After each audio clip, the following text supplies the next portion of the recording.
In today's video, we're gonna do things a little different, and I'm gonna be reacting to business scenes from shows and movies. So 3 have been picked. I know the list and I've seen them all, but it's been a minute since I've seen all these. So we'll be reacting to these and giving you some feedback. And things that jump out as realistic, satirical, true, I guess, for the industries. And yeah, so with that in mind, let's get into the first one. Silicon Valley, fantastic show. Satirical, highly kind of based on truth in the startup world. And if you haven't seen this, I would 100% recommend it. It's on HBO, and take a look at least for the first couple seasons because it's really funny. How are the numbers? Unless people start getting bored and tuning out, we're gonna hit our capacity. Fuck. I'm so dehydrated. I'm gonna have to urinate into my water bottle. This guy's gonna drink his own piss? That's too good. We're gonna fail by succeeding. Jared! Okay, so it looks like the startup's scrambling to keep up with how many users are being added to the platform, and this character says that they're gonna fail by succeeding because the live stream is getting too good, meaning it's probably going super viral because this guy's gonna drink his own urine. This is not representative of startups, but it is something that people go through when their app scales up incredibly quickly. You can see there's like panic going on in the house right now, just as people get ready to try to accommodate all the new users that are coming in. And when things go viral like this, you're talking like waves of new people coming in that you have to keep up with at all costs, or your app is gonna crash. I need you to plug those servers in now. Aye, Captain. What a shit circus. Good riddance. You're never gonna sell. What? I mean, look what's happening here. It's magical. The only thing magical is how much this house has appreciated in the last 3 years, Jared. I'm selling. I mean, that's just money. It has no real value. It literally defines value. Look at this check. Okay, so it looks like what's happening is there's kind of like this optimistic business person who's buying into the dream, and then there's the other one who's calculating what things are worth today. 2 personalities that you absolutely come across in the startup world. Someone who just is looking at what's happening right now and not forecasting what could potentially happen in the future. And that's, you know, if you're really stringent about that, you could miss an opportunity. And the other side of this is someone who is just so wildly bought in on a dream that they're missing what's in front of them right now. And if you're too strict about that mindset, then that could lead to failure. So I guess the takeaway is these are 2 personalities on opposite sides of the spectrum. And normally you kind of want a balance of these 2, but let's, you know, see what happens between them. All right, you can't actually cash it, but think about what it represents. It's priceless. Jared, I saw your entire HR file. It was in the Hooli disclosure. You had a fat salary and stock options. By now you would be a senior VP. But instead you walked away to wrangle extension cords for a company that will be defunct in maybe 30 hours. If you're not kicking yourself even just a little bit, you are objectively insane. I can always find another job. But look at us doing this. It's intoxicating. Yeah, this is just so real, and it's a bug that I think entrepreneurs get, and it's just like when you leave a high-paying job. You see this all the time. I saw it with my MBA students moving from consulting, investment banking, private equity to start their own thing. There's like a rush or like a high that you get from something like that that money can't buy, and it's more fulfilling. And I think what you're seeing here is Bachman's character saying that he's crazy for leaving all of the stuff on paper, and then Jared's character saying that you can't put a price on what he's feeling. And again, both of these are true. And this is kind of an internal dilemma that I think a lot of aspiring entrepreneurs or entrepreneurs who have failed and then go take a job, this is the balance that they're working for right here. It's like the question, do you want the safety and the high paycheck, or do you want that feeling that you're creating something and doing something awesome? Don't act like it's not magical. It is. What the fuck is that? Jesus Christ! What the fucking fuck? Hey guys, On the day that I'm showing the place, are you serious? I had to shorten up the cable run, so this is the shortest distance to the garage. Had to do it. It's magical.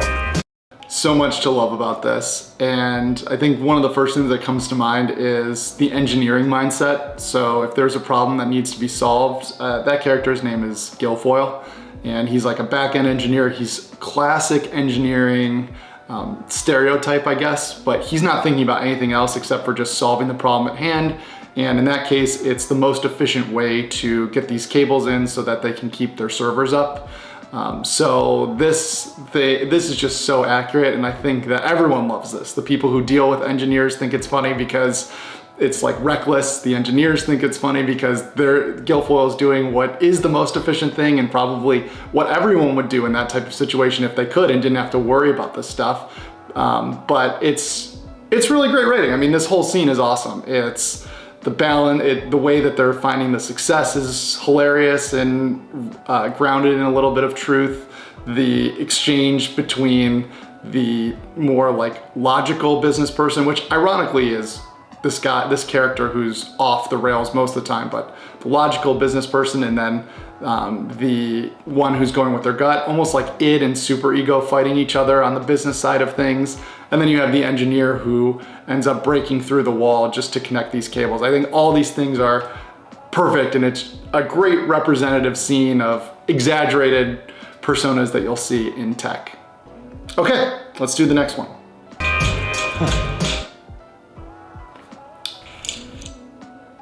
Right away, American Psycho, almost knew it was gonna be the business card scene.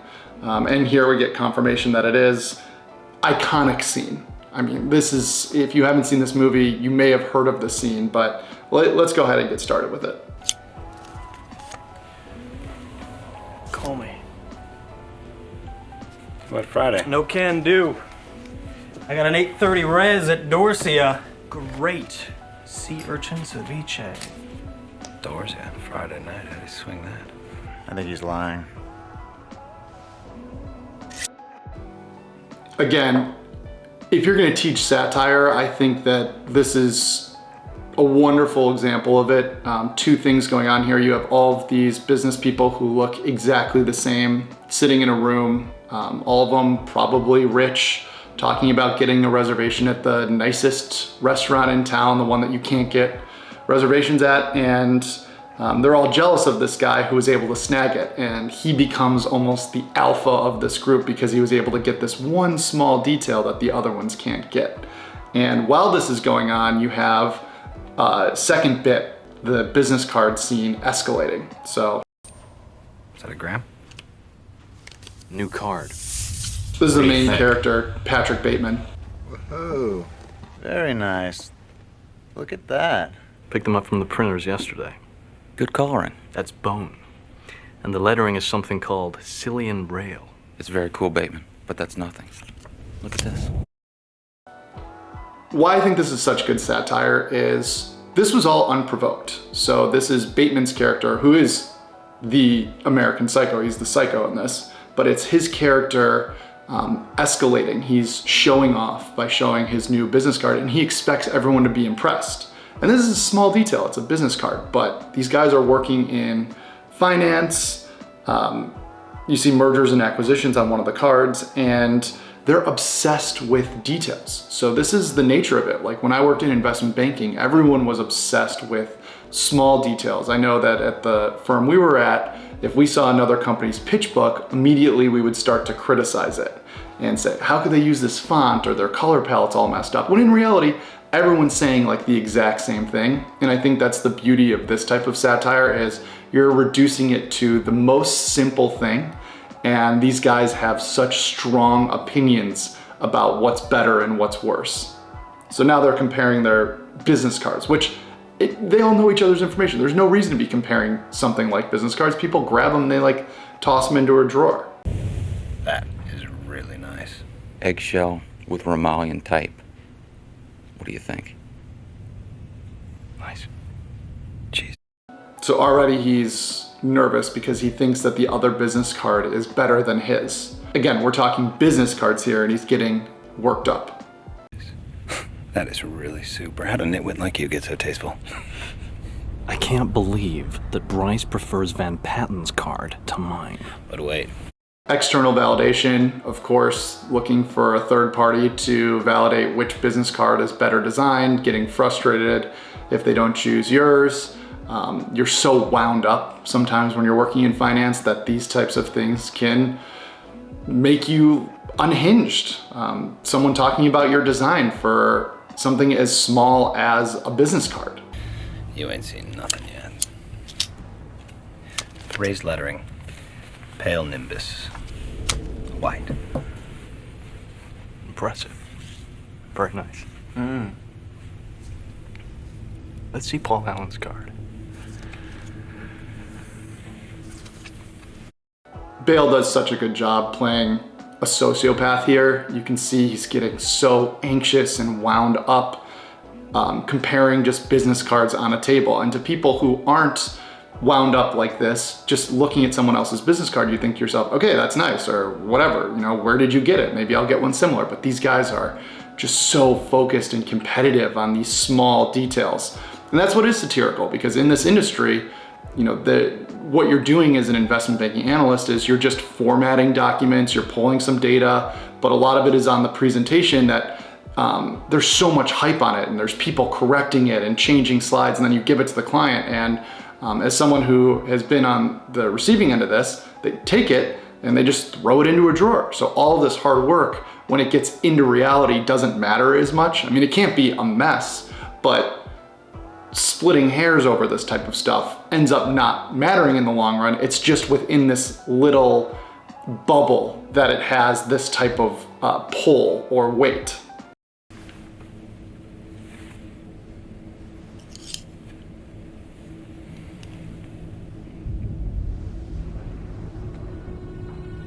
Look at that subtle off-white coloring.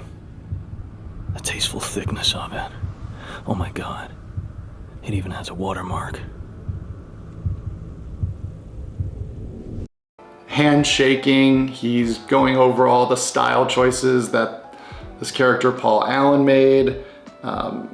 He's getting like uncomfortable. This is, you know, you're talking signs of an early panic attack from looking at someone's business card. Something wrong? Patrick? You're sweating. He's so anxious that he's sweating. I think that as far as satire goes, it's so good. It's grounded in truth, but it's exaggerated. The truth being that when you're in high finance, everyone's got so much of the bases covered that you have to rely on the smallest, most minute details in order to figure out if you're a better or worse analyst than someone else. All right, let's get into the last one. How many loans? As an aside, Big Short might be my favorite finance movie ever. I think it's just so well done. It explains the financial crisis really well, and it's interesting. I mean, it was well shot, well scripted, well directed. Everything's good. The cast is great.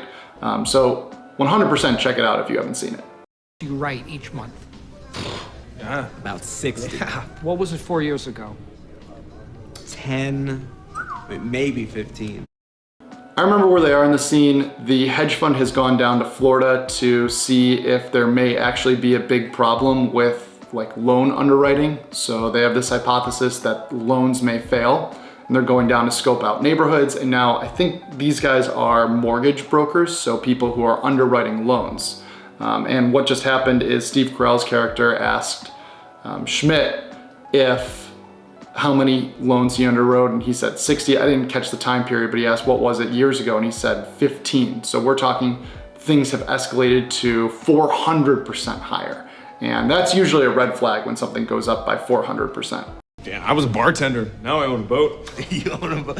So how many of these are? Bartender owning a boat. He's owning a boat right now because he's gotten commission for underwriting so many loans. So that's just another way to heighten how big of a potential crisis this is. Adjustable rate mortgages. Well, most. Oh, yeah? Yeah, I'd say about 90%. Yeah, the bonuses on those skyrocketed a few years ago. Adjustables are bread and honey. So do applicants ever get rejected? Seriously? Look, if they get rejected, I suck at my job. Even if a symptom or Actually, one of the causes of this financial crisis was people were getting loans from the bank who didn't deserve them, and sometimes multiple loans. And then when these loans came up, no one was able to pay them back. So someone was left holding the bag on all of this money. And that's what's going on in this exchange right here. The hedge fund guys are asking these mortgage brokers, did anyone get rejected from their applications? And these guys are saying, if they got rejected, then they suck at their jobs. So you can start to see what a core issue is here, because the mortgage brokers are taking direction from the higher ups who are saying, you get this much money for this type of loan, this much money for this type of loan, and all these bonuses. And then they take that and they're gonna optimize their sales process in order to get those. So you have this whole system that is set up to scale something that is eventually going to fail. And not only that, they're scaling at an incredible rate. You heard earlier the 400% metric for stuff that they shouldn't be doing. I have no money? Well, my firm offers ninja loans. No income, no job. You know, I just leave the income section blank if I want. Corporate doesn't care. These people just want homes, you know, and they go with the flow. If you've ever applied for a mortgage, you know then that this is ridiculous. No income, no job is, now they're asking for everything when you apply for a mortgage, but if this were true back in the day, and corporate was just interested in getting mortgages out because then they could package them all up and sell them to other people, then you end up with something like this. Nobody really wants to reject the mortgage. So the whole system, again, pointing to this system, the system is set up for incredible failure because you're trying to sell these things and there's an appetite for these things that aren't healthy, and then the lower levels are just doing whatever they can to boost more of these because they get rewarded when they're selling these. So it's a systemic problem. Good for you. Your companies don't verify. If I write a loan on Friday afternoon, the big bank is going to buy it by Monday lunch. Yeah, same here. Could you hold on a second? Yeah.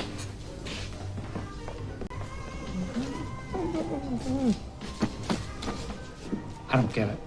Why are they confessing? They're not confessing. They're bragging. Do people have any idea what they are buying? I focus on the immigrants, you know? Once they find out they're getting a home, they sign where you tell them to sign. Don't ask questions, don't understand the rates. Fucking idiots. Yeah. And you target immigrants too. Their credit actually isn't bad enough for him. Look, I'm a yield guy. Okay. I mean, now you're talking, these guys just sound like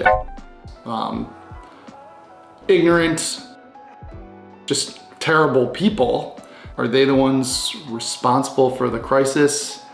It's still hard to blame them specifically because, again, they're getting paid from somewhere. So they're just passing through whatever they can to make their money. Yeah, this is just, they're just. I make $2,000 on a fixed rate prime, right? But I can make $10,000 on a subprime adjustable.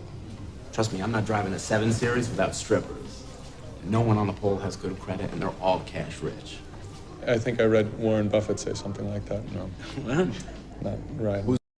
Okay, yeah, I, again, would definitely recommend watching The Big Short if you want to see more about the financial crisis. It depicts it really well, and it's an interesting movie to watch. All three of these, very fun. Love the scene selections. I think Silicon Valley is very fun for the startup element. American Psycho, you got the finance satire. That is a heavier movie and like a horror thriller type movie. Not necessarily related to finance. I think that's just an element of one that gets tossed around the business card scene.